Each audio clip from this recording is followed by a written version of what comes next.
하나님의 말씀 에베소서 4장 32절 말씀입니다. 서로 친절하게 하며 불쌍히 여기며 서로 용서하기를 하나님이 그리스도 안에서 너희를 용서하심과 같이 하라. 은혜는 그리스도인에게 있어서 구원의 기초입니다.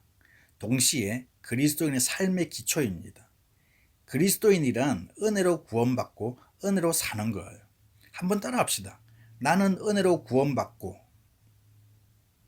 나는 은혜로 산다.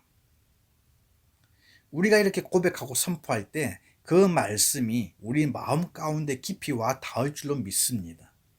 오늘은 우리가 용서에 대해서 나누려고 합니다. 이 용서가 은혜와는 어떤 관련이 있는 것인가? 용서받는 것에 은혜가 임합니다.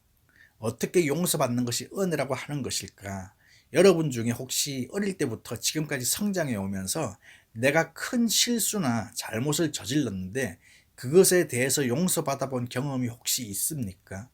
아니면 반대로 나한테 너무나 큰 실수를 해서 도저히 내가 용서할 수 없는 사람, 아직도 용서하지 못하고 있는 사람, 용서하지 못해서 힘들어하고 있는 일, 혹시나 그런 게 없습니까?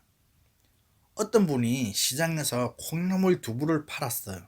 정말 아침 새벽같이 나와서 준비해서 팔고 밤늦게 집으로 돌아가고, 그런데 그 시장 안에 어머니, 아버지 같은 분이 계셨어요. 이 사람이 일찍이 부모를 여의었기 때문에 친정 어머니, 친정 아버지에 대한 그리움이 있는데 시장 안에서 음식점을 하시는 60이 훨씬 넘으신 그 내외분이 늘 친정 어머니, 친정 아버지처럼 대해주는 거예요. 그러면서 이분이 계를 하게 되었어요. 딸처럼 대하니까 1년 계를 들었고 1년 되면 그걸 또 불려서 2년 계를 들었어요. 이분은 그렇게 해서 돈을 모아서 집을 하나 얻으려고 방 한 칸이라도 얻으려고 사글세에 살고 있었기 때문에 늘 어려움을 안고 그렇게 살았어요. 5천만 원이 되고 7천만 원이 되고 드디어 1억 원 돈이 모아졌어요. 이제는 그 돈 가지고 어디 좀 떨어진데 방 한 칸이라도 얻어야겠다 그런 생각을 하면서 기대에 부풀어 있어요. 그런데 어느 날 시장에서 안 좋은 소식을 듣게 됐어요. 그 내외가 돈을 가지고 도망갔다는 거예요. 내가 어떻게 새벽같이 나와서 콩나물 팔고 두부를 팔았는데, 어떻게 친정 어머니 아버지처럼 그렇게 대해줬는데, 이제 와서 보니까 자신의 돈을 가지고 그렇게 도망가 버린 거예요. 그 배신감은 말로 다 할 수 없는 것이죠.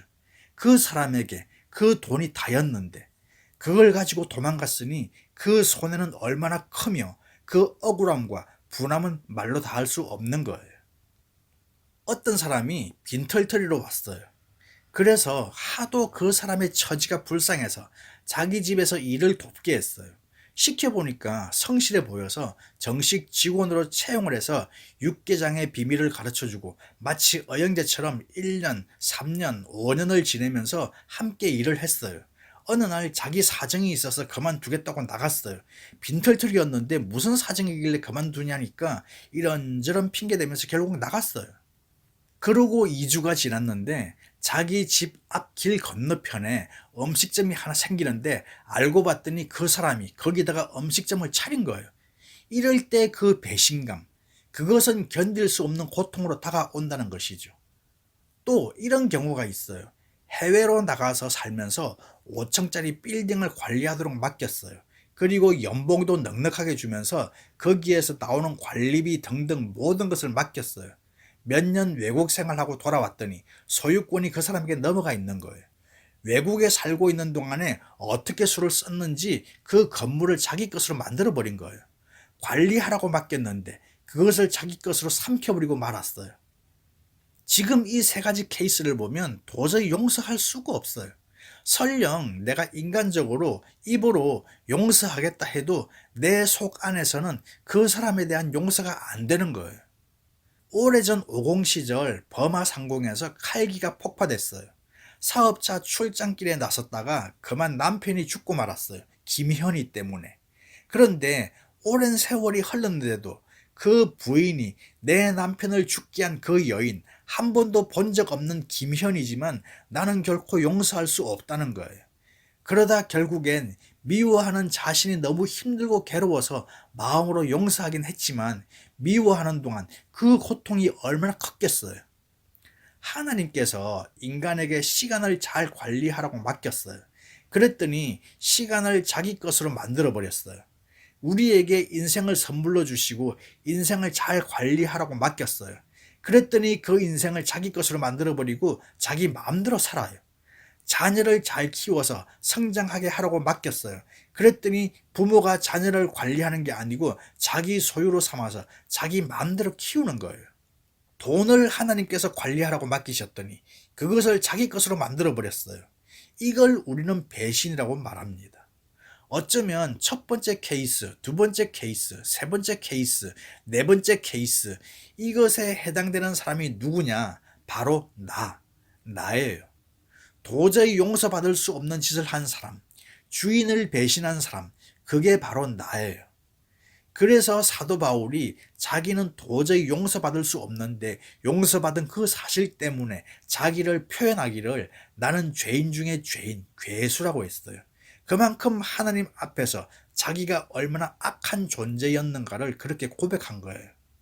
우리는 내가 죄인 된 사실을 인식하고 하나님 앞에서 죄 용서받은 기쁨이 크면 클수록 은혜가 큰 거예요. 용서받음의 감동이 크면 클수록 은혜가 큰 거예요. 내가 하나님 앞에서 죄 사함 받은 거에 대한 감동이 약하면 약할수록 은혜도 약한 거예요. 그래서 이 용서와 은혜의 관계가 굉장히 깊은 거예요. 여러분은 지금까지 믿음 생활을 해오면서 하나님 앞에서 자기 자신을 어떻게 죄인으로 인식하셨습니까? 물론 예수님을 믿어서 내가 지금은 의인이 됐지만 사도 바울처럼 과거에 주님을 얼마나 배신했던 존재인가. 도저히 용서받을 수 없는 짓을 하면서 살았는데 내가 용서를 받았어요. 그래서 그 용서의 기쁨, 감동을 알기 때문에 은혜가 큰 거예요. 교도소에 복역 중인 사람들 보면 출소가 얼마 남지 않은 사람들이 출소 이후에 자기 삶에 대한 진로가 심각하기 때문에 사실 믿음이 많이 회복이 돼서 그 안에서 열심히 기도를 합니다. 그런데 그런 여러 사람들의 한 가지 공통점이 있는데 그게 뭐냐면 우리는 안 들킨 죄인이잖아요. 그래서 감옥에 안 갔지만 그 사람들은 들켜서 감옥에 갔어요. 그러니까 진짜 죄인으로 자기 자신을 인식하는 거고 우리는 다 숨겨놓고 나는 의인인 척 하잖아요. 나만 그렇습니까? 그 사람들은 진짜 들켰어요. 그래서 진짜 죄인이죠. 이런 진짜 죄인인 나를 위하여 예수님이 십자가에서 죽으시고 내 죄를 용서해 주셨다는 이 용서받음의 감동이 얼마나 큰지 몰라요. 감옥에 들어가는 고통을 겪지만 상대적으로 내가 진짜 죄인이고 진짜 예수님께로부터 용서받았다는 그 사실의 감동이 그들에게 얼마나 큰지 몰라요. 그 안에서 새로운 비전을 꿈꾸고 새로운 인생을 꿈꾸는 거예요. 그 꿈을 심어주면서 하는 말이 성경의 위대한 인물 요셉도 죄수였고 사도 바울도 죄수였습니다. 그러는 거죠. 여러분, 어떤 크리스찬이든 내가 용서받은 은혜가 커야지 돼요. 그래야 은혜를 알아요. 가만히 보니까 이 용서받음을 경험하고 은혜를 체험해야 그때부터 비로소 신앙적으로 철이 들어요. 그전에는 철이 안 들어요. 사람들이 왜 장가들면 철든다고 하잖아요. 물론 요즘은 장가들어도 철 안 드는 신랑들이 많긴 하지만 대개 우리 어릴 때 많이 들은 얘기는 장가들면 철든다 그랬어요. 책임을 져야 되니까. 마찬가지로 신앙인이 철드는 거는 은혜를 체험할 때인 거죠. 그 은혜 중에 어떤 은혜냐면 죄 용서받음에 대한 은혜를 체험해야 된다는 것이죠. 그러면 하나님의 용서가 왜 은혜가 되는가? 세 가지 이유가 있어요. 내가 죄 용서받는 게 은혜가 되는 첫 번째 이유는 마태복음 18장 21절 22절 말씀입니다. 그때에 베드로가 나와 이르되 주여 형제가 내게 죄를 범하면 몇 번이나 용서하여 주리이까 7번까지 하오리이까 예수께서 이르시되 내게 이르노니 7번뿐 아니라 7번을 70번까지라도 할지니라. 베드로는 많이 써서 7번을 얘기했어요. 주님은 그 7번을 70번까지라도 해야 된다는 거예요. 여기서까지라도 이 말은 하나님의 용서는 무한대라는 거예요. 그러니까 우리가 용서받는 게 은혜인 이유는 무한대로 우리가 용서를 받기 때문인 거죠. 다시 말해서 하나님의 용서는 바닥나는 일이 없다는 거예요. 어제 지은 죄, 오늘 또 지었어도 용서하신다는 거예요. 그래서 은혜라는 거예요. 여러분, 사람의 용서와 비교해 보세요. 사람은 똑같은 실수 반복할 때 용서가 됩니까? 사람 취급을 안 하잖아요. 상종을 안 하잖아요. 하나님은 그렇지 않다는 거예요. 무한대로 우리를 용서하신다는 거예요. 두 번째, 용서가 은혜가 되는 이유는 요한일서 1장 9절 말씀입니다. 만일 우리가 우리 죄를 자백하면 그는 미쁘시고 의로우사 우리 죄를 사하시며 우리를 모든 불의에서 깨끗하게 하실 것이요. 우리가 죄를 회개하면 우리 죄를 용서하신다. 그러니까 왜 용서가 은혜냐? 고백만 하면 용서를 해주시기 때문에. 우리가 하느님 앞에 그 죄를 고백하는 그 순간 그 상황은 다 종료된다는 거예요. 거기에 무슨 토를 달거나 너 어제도 그랬는데 무슨 이유가 붙거나 하지 않는다는 거예요. 그것으로 끝. 이게 용서가 은혜가 되는 이유인 거죠. 세 번째, 시편 103편 12절 말씀입니다. 동이 서에서 먼 것 같이 우리의 죄가를 우리에게서 멀리 옮기셨으며, 동이 서에서 보입니까? 안 보여요. 멀어서. 보고 싶어도 끝이 없어요. 동으로 가도 동이고 서로 가도 서예요. 이 말은 무슨 뜻이냐? 하나님의 용서는 완전하다는 거예요. 쉽게 설명하면 용서하고 난 이후에 뒤끝이 없다는 거예요. 우리는 뒤끝이 장렬할 때가 있지만 하나님은 뒤끝이 깨끗하다는 거예요. 그래서 우리가 용서가 은혜라고 하는 거예요. 생각해 보세요. 보통 우리가 짓는 죄는 여러 가지를 범하지 않아요. 하나, 둘, 셋, 서너 가지 그 죄 안에서 평생을 회개하면서 살아요. 그런데 평생 회개하는데 평생 용서해 주시는 거예요. 만약에 예수님이 기억력이 대단하셔서 너 그 죄 몇 년, 몇 월, 며칠, 몇 시에 지은 거 내가 다 기억하고 있거든. 장소까지 기억해요. 그러면서 죄 지은 리스트 쫙 읊으시면서 너도 인간이면 정신 좀 차려라 이놈아. 체면이 있지. 너는 낯짝도 없냐? 이러시지 않으니까 우리가 낯짝이 없는 거예요. 지은 죄 또 짓고 어제 지은 죄 오늘 또 짓고 고백해도 어제 내가 죄를 지었다는 사실 자체를 하나님은 인식하지 않고 있다는 거예요. 이게 용서가 은혜가 되는 이유인 거예요.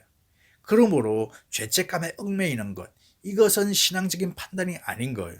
물론 내가 범한 죄 때문에 고통당하는 사람에 대하여 미안한 마음, 아파하는 마음을 갖는 것은 기본 양심이죠. 그러나 기본적으로 하나님의 용서는 완전한 것이라는 거예요. 그렇지만 우리가 이 은혜를 헛되게 하는 것을 주의해야 되는데 어떻게 하는 것이 은혜를 헛되게 하는 것인가? 두 가지가 있어요. 하나는 용서를 악용해서는 안 된다는 거예요. 로마서 6장 1절 2절에 이런 말씀이 있어요. 그런즉 우리가 무슨 말을 하리요? 은혜를 더하게 하려고 죄에 거하겠느냐? 그럴 수 없느니라. 죄에 대하여 죽은 우리가 어찌 그 가운데 더 살리요? 지금 이 말씀 앞의 내용을 보면 죄가 있는 곳에 은혜가 있다고 했어요. 그러니까 우리가 읽은 이 말씀은 죄가 있는 곳에 은혜가 있다고 해서 계속해서 죄를 지어서는 안 된다는 거예요. 우리가 살면서 정말 조심할 것은 용서받았다고 해서 뻔뻔하게 생활하는 거예요. 사람으로서 양심에 부끄러운 일을 범하고도 나는 용서받았기 때문에 자유하다 하면서 뻔뻔해요.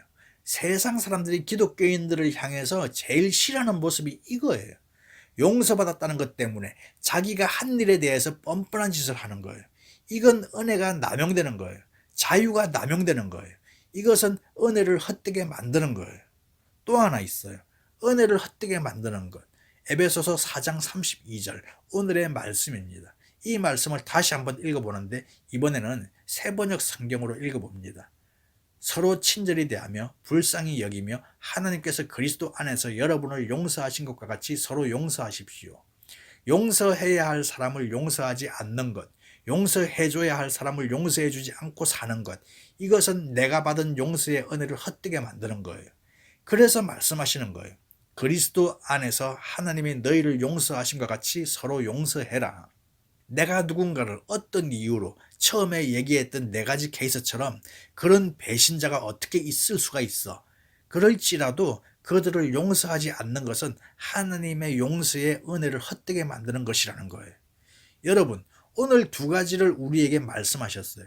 아직도 하나님 앞에 고백하지 않아서 용서받지 못하고 있는 죄가 있습니까? 이 시간 그것들을 고백해야 합니다. 용서를 구하지 않는 게 문제지 용서를 구하는 일은 하나님이 기뻐하시는 일입니다. 용서를 구해놓고 또 죄책감을 가지고 그 죄에 얽매여 있는 사람이 있습니까? 그것마저도 하나님 앞에 내려놓아야 합니다. 용서가 은혜인 이유는 하나님의 용서는 사람의 용서와 다르기 때문입니다. 완전하기 때문에. 여러분 중에 아직도 용서하지 못하고 있는 사람이 있습니까? 이 시간에 그 사람을 용서하십시오. 해지기 전까지, 잠자리에 들기 전에 용서하시고 용서를 선언하십시오. 그래야 용서의 은혜를 가치 있게 만들기 때문입니다. 여러분 모두 용서받음의 은혜를 가지고 서로 용서함으로 자신의 가치와 품격을 높일 수 있기를 예수님의 이름으로 축복합니다.